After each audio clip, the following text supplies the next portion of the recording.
కోరుకున్న అందమైన అమ్మాయే భార్యగా వస్తే ఆ వ్యక్తి ఆనందానికి హద్దులేముంటాయి చెప్పండి.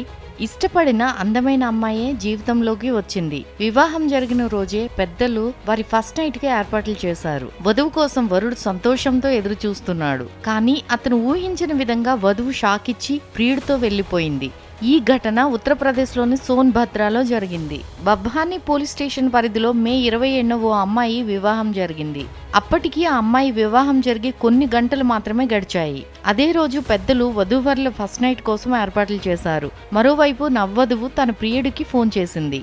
తాను కొద్ది క్షణాల్లోనే తిరిగి వస్తానని వరుడికి చెప్పి అక్కడి నుంచి బయటకొచ్చింది. అక్కడ తన ప్రియుడు బైక్తో సిద్ధంగా ఉన్నాడు. ఇంకేముంది, ప్రియుడితో బైక్ పై ఉడాయించింది నవ్వధువు. ఈ విషయం తెలుసుకున్న వరుడు, అతని కుటుంబ సభ్యులు దెబ్బకు షాక్ అయ్యారు. ఈ విషయాన్ని వెంటనే వధువు కుటుంబ సభ్యులకు తెలియజేశాడు వరుడు. దీనిపై ఇరు వర్గాల మధ్య పెద్ద గొడవైంది. ఇది వధువు ఆమె ప్రియుడికి తెలియడంతో అతడే స్వయంగా వధువును ఆమె తల్లిదండ్రుల ఇంటికి తిరిగి తీసుకొచ్చాడు. కానీ ఆ తర్వాతే వధువు తాను ప్రియుడితో కలిసి జీవించాలని పట్టుబట్టింది.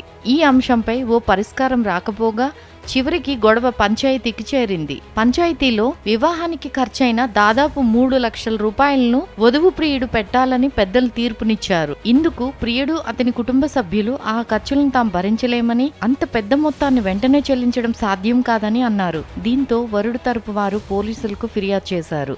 ఈ విషయంలో చర్యలు తీసుకోవాలని డిమాండ్ చేస్తూ పోలీస్ స్టేషన్లో పిటిషన్ దాఖలు చేశారు.